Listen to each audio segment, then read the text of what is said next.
ప్రశాంతమైన పొంగనూరు పట్టణంలో 9 రోజుల ముందు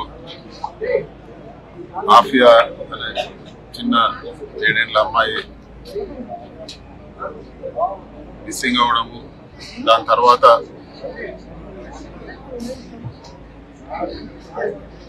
మర్డర్ అయ్యి సమ్మర్ స్టోరేజ్ ట్యాంక్ లో చాలా బాధాకరము. జగన్మోహన్ రెడ్డి గారు ఈ కుటుంబాన్ని పరామర్శించి న్యాయం కోరుతానని చెప్పిన రెండో రోజే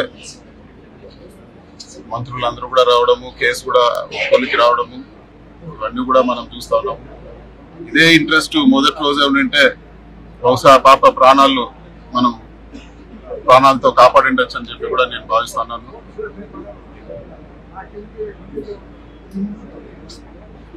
వాళ్ళ పాప వాళ్ళ తండ్రి ఉన్నారు, వాళ్ళ కుటుంబానికి కూడా అన్ని విధాల సహకారం ఉంటాం. జగన్మోహన్ రెడ్డి గారు కూడా కేసు కొలికి వచ్చినందు వలన మేము ఆయన్ని వాయిదా వేసుకోమని, పర్యటన వాయిదా వేసుకోమని చెప్పి నేను కూడా రిక్వెస్ట్ చేయడం జరిగింది.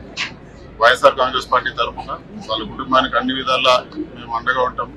అదే విధంగా మేము కోరుకునేది ఒకటే, ఈ కేసులో ఇంకా కూడా లోతుగా దర్యాప్తు చేసి వీళ్ళందరికీ కూడా కఠిన శిక్ష విధించాలని చెప్పి కూడా మేము కోరుతున్నాము. ఖచ్చితంగా వీళ్ళకు ఉరిశిక్ష పడే విధంగా చర్యలు తీసుకోవాలి.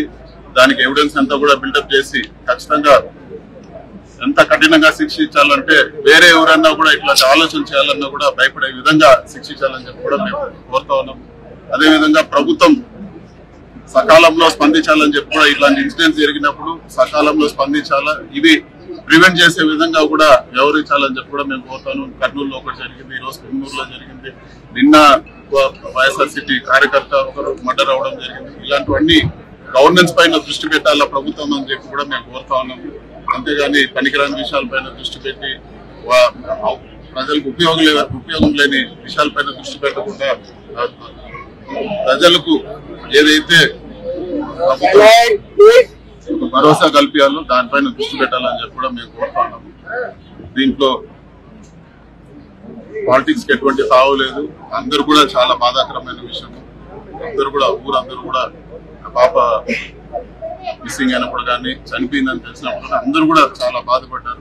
సో దీంట్లో ఎటువంటి రాజకీయాలు కూడా తావలేదు. అదేవిధంగా ఈ ఫ్యామిలీకి ఒక ఎంపీ ఎమ్మెల్యేగా మేమందరూ కూడా ఖచ్చితంగా వాళ్ళకి ఎప్పుడు కూడా అండగా ఉంటాము. ఈ కేసు ఒక లాజికల్ ఎండ్కి వచ్చి ఖచ్చితంగా వాళ్ళకు కఠినమైన శిక్ష పడే వరకు కూడా మేము ఖచ్చితంగా ఫాలోఅప్ చేస్తాము.